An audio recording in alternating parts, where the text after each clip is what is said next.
Hi everyone. I chose to make my theme friendship for my annotated bibliography, so it was really hard to choose just 4 books to talk about. But the first book that we're going to talk about is called The Office, A Day at Dunder Mifflin Elementary by Rob Perlman. Now, I don't have the physical copy because this is a pretty new book, but I think we can all say that this book looks pretty familiar, and so do the characters. This book combines a very famous comedy show with children's literature. This book uses the same characters from the show and their names, but spins their personalities into a student role. For example, the main character is Michael Scott, and he is determined to be the world's best line leader. With the help of his classmates, he does a great job. So this is a lot about teamwork and working together and learning how to do roles in the classroom. So this would be good to read at the beginning of the school year so students can see how hard it is and how much it helps that other people help them so they can work together. The younger students may need help with stuff like this, so that's helpful. It focuses on teamwork and being a good friend. The adults will probably enjoy it just as much as the students because we're all going to be looking for those Easter eggs. The next book that I chose to talk about is a classic. It's Charlotte's Web by E.B. White. This book is a heartfelt classic that covers so many topics, from friendship to adventure to imagination. The story is fictional in that it is told through talking animals. For example, there is a pig named Wilbur. He's the main character and he's going to be slaughtered until other animals come to his aid. One in particular is his friend Charlotte, who is a spider. The spider helps him by making him look like a special pig by spinning words into her web and putting them above him, so the farmer thinks that he made them. So he wants to keep the pig because he thinks he's a miracle pig. This story involves life and death and protection of friends. It's a classic, and it's a piece that all grades could appreciate. It shows how valuable friendship can be, and you can also watch the movie and compare and contrast the two. It is a little bit longer, so it will take longer to read, depending on how fast you go, but there's a lot of things you can do along the way, and a lot of important themes throughout. The next book that I got is a brand new book, and it actually won the Newbery Award. It's called New Kid by Jerry Craft. This one is a book about a young African-American boy who enrolls in a private school and experiences culture shock. He experiences prejudice tendencies from the students, the parents, and the staff. He decides to turn to art and express his frustrations into a comic book. This book is actually almost like a comic book when you look through it, which I think would appeal to the audience. He also realizes along the way that he isn't the only one experiencing these prejudice experiences. He makes friends with the other students that are in a similar boat. While he is trying to manage his new life at this new school where he's experiencing the prejudice, he's also trying to find a balance with his old life. Sorry. This book is a great find and would be good for 5th graders because it's about a student going into 6th grade. So this would be good for students going into middle school so they can see some of the experiences they might encounter when they go to middle school. By exposing students to this perspective told from an African American student, it might change the way that they think, and it opens their eyes up to the diversity that this student is experiencing. And this book was recently written, so these prejudices are still going on in today's society. So it's definitely a nice point of view and a great way to bring diversity into the classroom. The last and final book that I have is a classic, The Rainbow Fish by Marcus Pfister. This book is about this beautiful fish right here that has scales that shimmer, as you can see, in the light.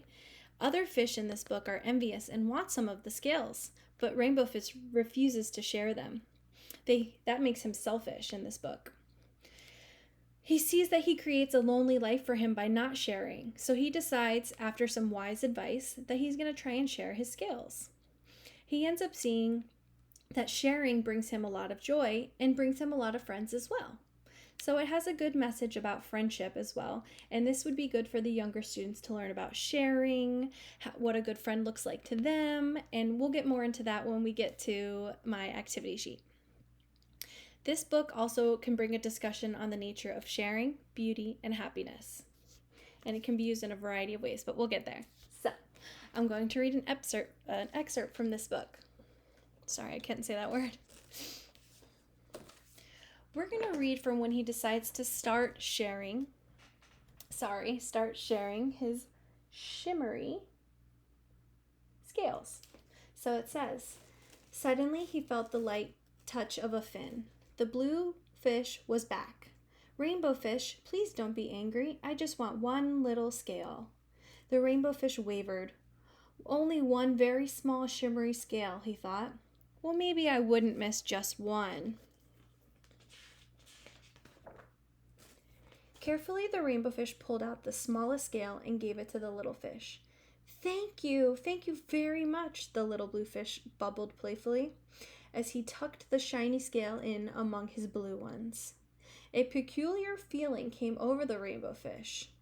For a long time, he watched the little blue fish swim back and forth with his new scale glittering in the water. Sounds like he made the little blue fish very happy, and it sounds like he might be feeling a little bit of happiness himself. The little blue fish whizzed through the ocean with his scale flashing, so it didn't take long before the rainbow fish was surrounded by the other fish. Everyone wanted a glittering scale.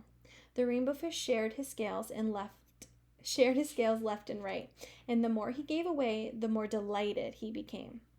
When the water around him filled with glimmering scales, he at last felt at home among the other fish.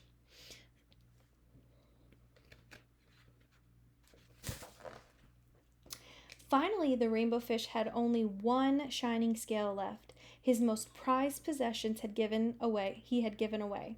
Yet he was very happy. Come on, rainbow fish, they called. Come on and play with us. Here I come, said the rainbow fish, and happy as a splash, he swam off to join his friends. You can see them all shimmering now. The end. So you can see it had a happy ending and a great message. So if we move on to our activity sheet, I made a small little poster. You'll be able to see it better when you open the link. But it gives you the summary of the rainbow fish, which says, this book is about a unique fish with shimmering scales that make him the most beautiful fish in the ocean. All of the other fish want to share in his beauty, but he does not want to share. This causes the other fish to ignore him, and he doesn't understand why. A wise octopus offers advice for him to share his scales. He tries this and realizes that peculiar feeling that he felt was something he actually enjoyed, and that he gained new friends in doing so. This made him the happiest fish in the sea. So, one of the reasons that I think that you guys would love to have this book in your classroom is, first of all, that it's a classic. It was even read when I was in school. It has a great message for our young readers, even the older ones, but it's always good to start with the young ones. It can begin a discussion on sharing, beauty, and happiness. With the simple message of sharing, making us happy, it can bring a welcoming environment, and it also provides a lot of color. The other reason that you might like this is the variety of activities that accompany this book. You can do 2 activities. The first activity I covered is an activity that involves how to be a good friend. You can do this book with an activity. You could do this book with an activity that revolves around being a good citizen and friend to your classmates. After hearing the book, the students could answer a question on how to be a good friend. The teacher would write these answers on the board. Once the teacher has written what she considers to be enough examples, the students will go back to their seats. Each student will be given a large scale to write one way that they could be a good friend to someone. They can choose to write one example from the board or write one that they just came up with. After they write their word or sentence, they can decorate their scale if they want. After they have finished their scale, the teacher will put the giant fish on the wall and add the students' scales to it. This can be kept up to remind students of all the different ways to be a good friend and provide a sharing environment. That's our first activity. So I put an example. Oh, where is it? Right here, sorry. And it says a friend is, and it's a big fish, and all their different fins have different answers on there. I thought that was a fun way to make the room more colorful and bright. The second activity I came up with was you could create a word wall teaching students about character traits within the book. The word wall would consist of words from the book that are used to describe the fish. Once the book has been read and all of the words that you've chosen as the teacher to put up on your word wall, have the students complete charts that have blanks next to each of the characters. So for example, if you had a picture of the rainbow fish and then 3 blanks on the side of it, they could choose 3 words from your word wall to describe the rainbow fish. They could also do this for the blue fish and the other fish in the stories. Or the octopus, that's another one. So those were my 2 main activities for this. They would take some prep time because you'd have to cut large scales for the first one and a big fish to put up, but I think that it would bring a lot of color and fun to your classroom. The second activity involves you making a word wall, which again can be time consuming, but will be a lasting, helpful vocabulary way of learning. And then my second reason that I think that you should include this book in your future classroom is the other activities that can be involved. So you can do art projects where you can have them do something fun like make their hand a rainbow fish. Or you can do math activities where there's a picture of a rainbow fish and then there's little glitter stars, and they can add the glitter stars based on the number they pick in black, and then in red is how many they would take away. So on the example here, it has 2 stars. So they would add 2 colorful stars to their fish. Then they would pick up the second card and it says -1. So they would take away one of those to see how many sparkles they have left. So I think it's great that you can take a book and do so many different things with it. How could you not want to add this to your classroom library? This has been a lot of fun, and I enjoyed all the different books that I reviewed. I can't wait to see what other books you guys add out there and I can add to my classroom.